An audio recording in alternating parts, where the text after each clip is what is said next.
ఇంతకాలం నేను నీతో అబద్ధాలు చెప్పి క్షమించమని అడగటం, నా నుంచి ఎప్పుడు దూరంగా ఉంచడానికి కారణం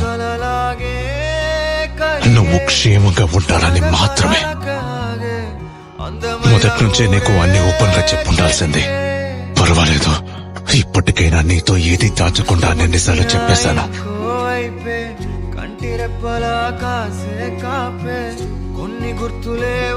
ఇకపై నువ్వు నన్ను ద్వేషించినా సరే, ఒక అన్నయ్యగా ఎప్పుడు నీకు నా బాధ్యతలు నిర్వర్తిస్తూనే ఉంటాను.